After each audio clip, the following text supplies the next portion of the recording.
wamekuja kuhudhuria mazishi yake. Sahaba huyu kwa miaka 6 amefanya mambo ambayo kwamba yanampelekea Allah subhanahu wa ta'ala kutoa amri, malaika wanateremka 1070 wamekuja kuhudhuria mazishi ya sahaba kama huyu.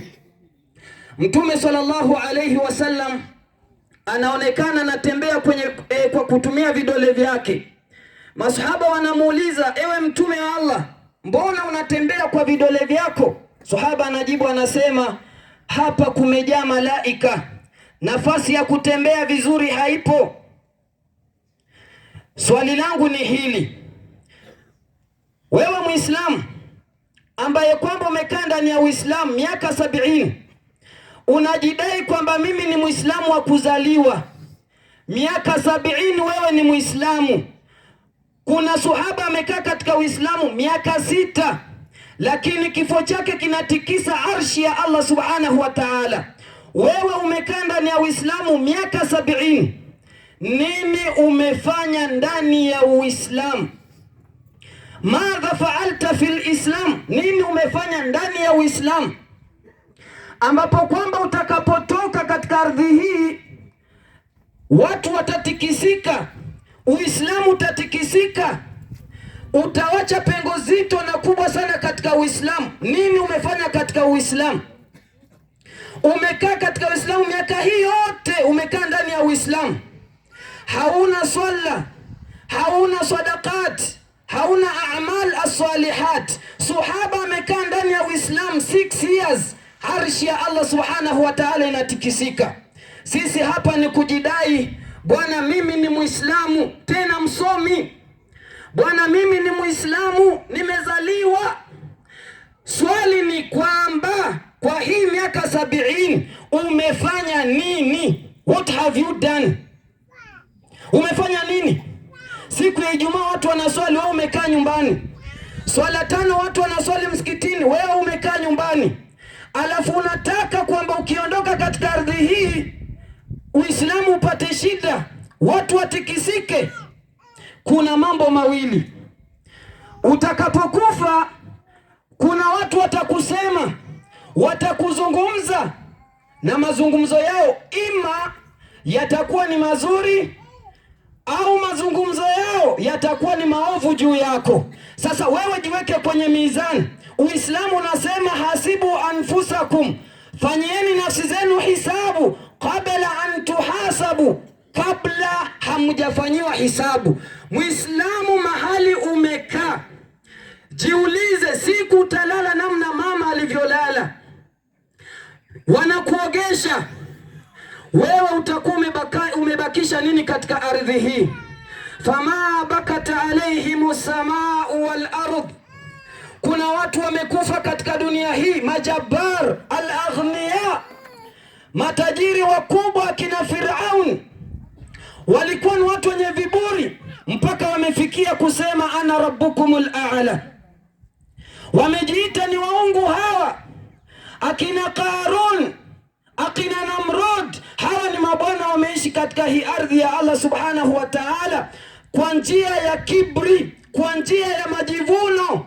Namna tunavyoona leo, mtu akipata uongozi kidogo anaanza kujivuna, anajiona yeye ndio kusema, walio chini anawaona kama takataka, anadhulumu watu, ananyang'anya mali za umma, na ameteuliwa kama kiongozi. Fama bakata alayhimu samaa wal ardh wama kanu mundharin. Kuna watu walikufa, lakini katika kifo chao ardhi hii ilisherehekea, mbingu zilisherehekea, hazikutoa machozi hata kidogo. Kupitia aya hii tunapata funzo ya kwamba mtu anapokufa, ima ardhi hii italia, itatoa machozi, mbona mja mwema kaondoka, mbona mja mwema wa Allah subhanahu wa ta'ala kaondoka. Lakini kuna watu katika ardhi hii wanapokufa, dunia inasherehekea, watu wanafurahi kwa sababu alikuwa anatunyanyasa, alikuwa anatufanyia kadha na kadha na kadha, alikuwa na dhulumu mashamba za watu. mali za watu walikuwa wanachukua. Sasa anapokufa watu wanaandaa vibonge vya sherehe. Muislamu, jiulize leo, wewe uko sehemu gani? Aina anta, wewe uko wapi? Sahaba Saad ibn Muadh miaka 6 peke yake amefanya amal, amefanya matendo ambayo kwamba inda mautihi ihtazzat arshu rahman. Wakati anakufa huyu sahaba, arshi ya Allah subhanahu wa ta'ala inatikisika. Lakini angalia ulimwengu ambao kwamba tunaishi leo, tabia ambayo kwamba Waislamu tumejiweka ndani mwake, tabia ambayo kwamba wanadamu tumejiweka ndani mwake.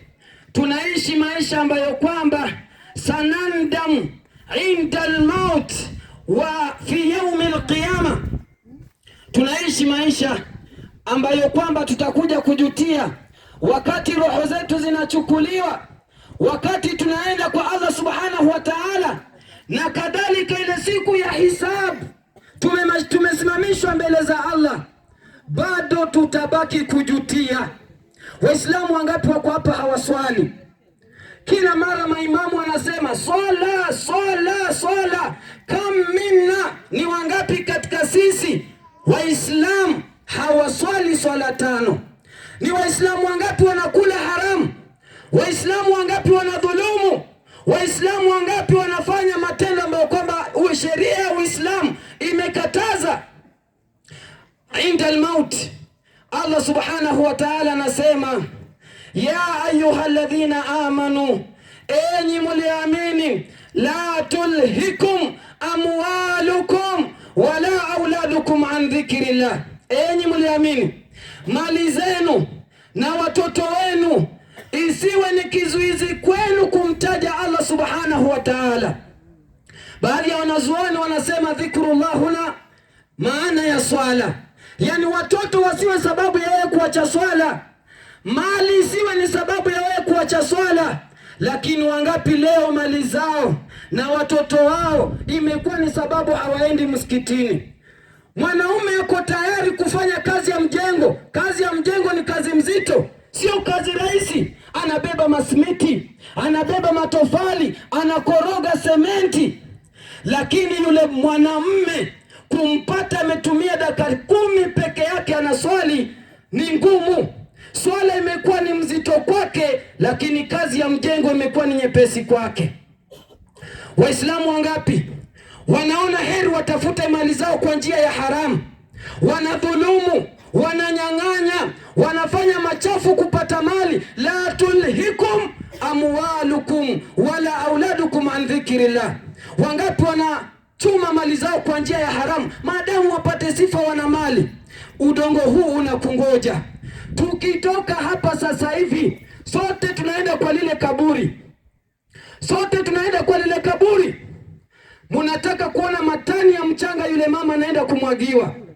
Sisi sote tutamwagiwa mchanga, namna yule mama anakwenda kumwagiwa mchanga. Sasa utamwagiwa na mali za haramu, utamwagiwa na dhulma, utamwagiwa na hauna swala.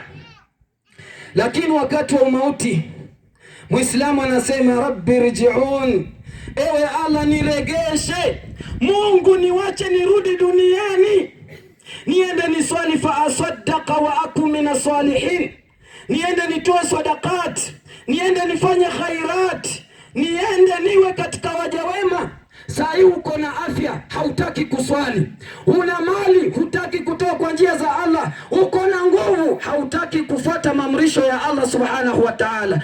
Inafika wakati wa mauti unaanza kumwambia Allah rabbi rji'un, Allah niregeshe, nipe hata dakika moja. Lakini Allah subhanahu wa ta'ala anasema kalla, haiwezekani. Innaha kalimatun, haya maneno mtu yeyote ambaye kwamba ni muovu atakuja kuyatamka wakati roho yake inachukuliwa. Muislamu uko wapi? Ayuhal muslimun aina antum, muko wapi Waislamu? Muko wapi na swala? Muko wapi na sadaqat? Muko wapi na zaka? Umeishi na jirani yako vizuri? Je, wewe unaishi na wazazi wako vizuri? Unaishi na ndugu zako na dada zako vizuri? tuko wapi?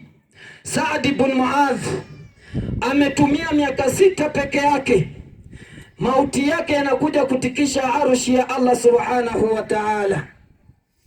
Siku ya Kiyama Allah subhanahu wa ta'ala, baada ya kuwa atakuwa amehukumu, wenye kwenda motoni wameenda, wenye kwenda peponi wameenda.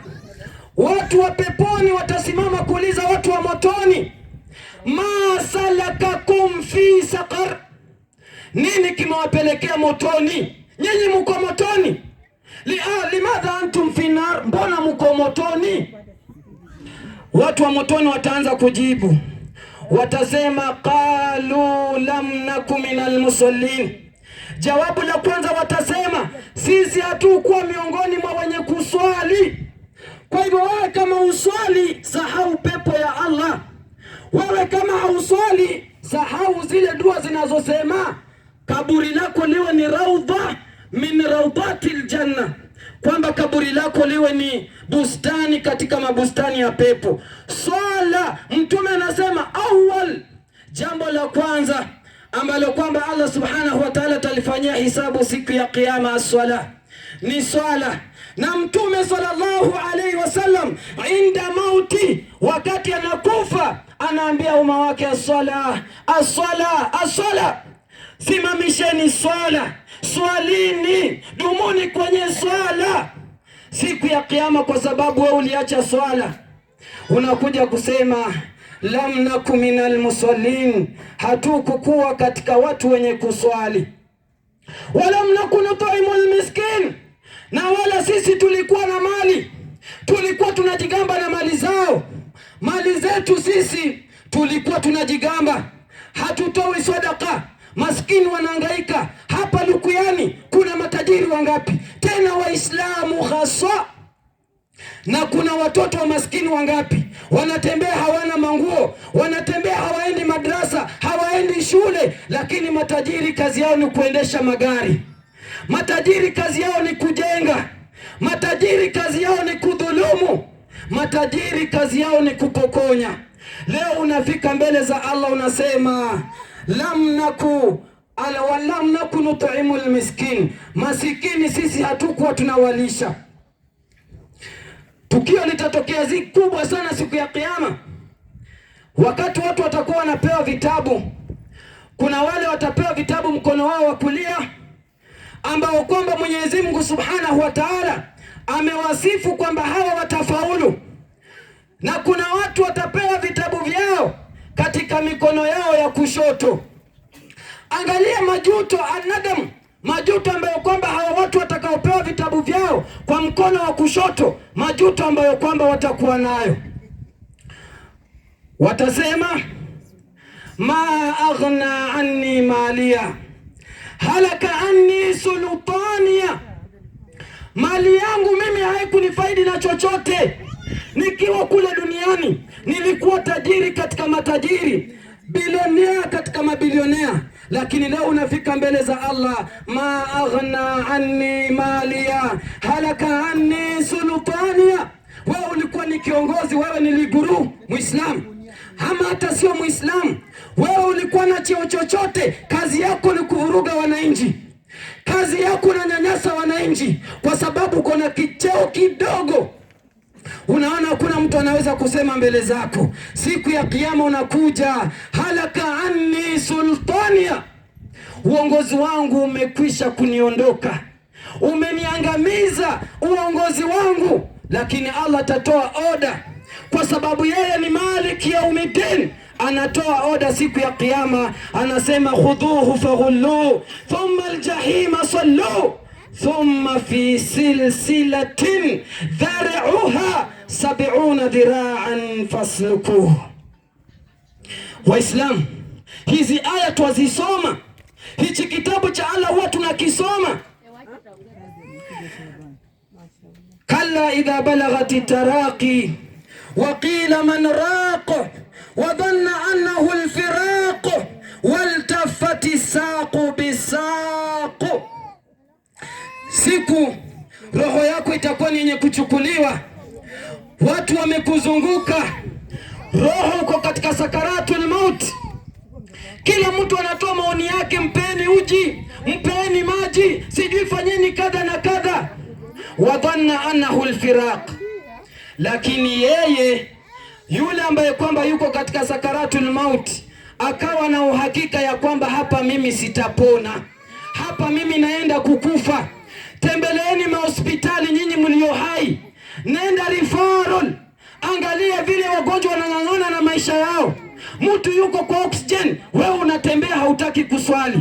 Mtu wako kwa ICU, wewe uko hapa na nguvu zako na afya yako, hautaki kuswali. Wadhanna annahu alfiraq waltafati saqu bisaq ila rabbika yawma idhin almasaq. Nini? Fala saddaqa wala salla walakin kadhaba wa tawalla. Wewe unaenda kwa Allah subhanahu wa ta'ala, hauna sadaqa, hauna swala, haujaswali. Alafu mbaya zaidi, wewe ulikuwa ukikadhibisha maneno ya Allah subhanahu wa ta'ala. Leo unakuja mbele za Allah unaanza kusema rabbi rji'un, rabbi rji'un la'alli a'malu salihan fima taraktu. Lakini Allah anasema kalla, Allah anasema haiwezekani. Wakati wako ukifika, ndugu yangu Muislamu, Mwenyezi Mungu subhanahu wa ta'ala hawezi bakisha hata sekunde moja.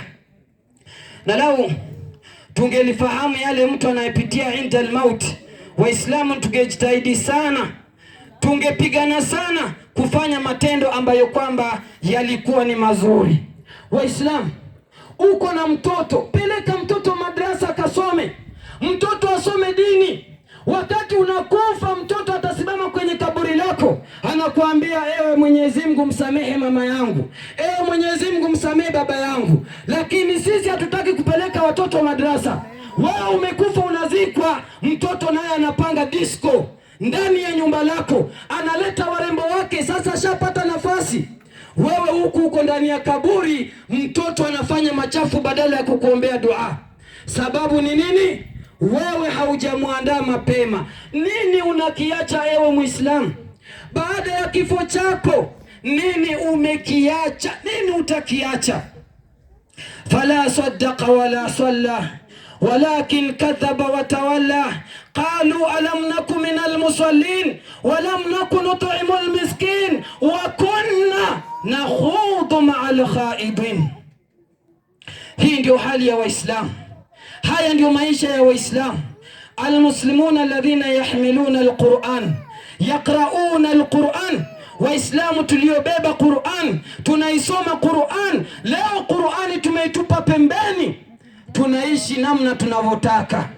Lakini tujue ya kwamba hunaka nadam, kuna majuto inda almaut, wakati unakufa na siku utakayosimamishwa mbele za Allah subhanahu wa ta'ala. Saad ibn Muadh ametumia miaka 6 peke yake Waislamu, na mauti yake yametikisa arshi ya Allah subhanahu wa ta'ala.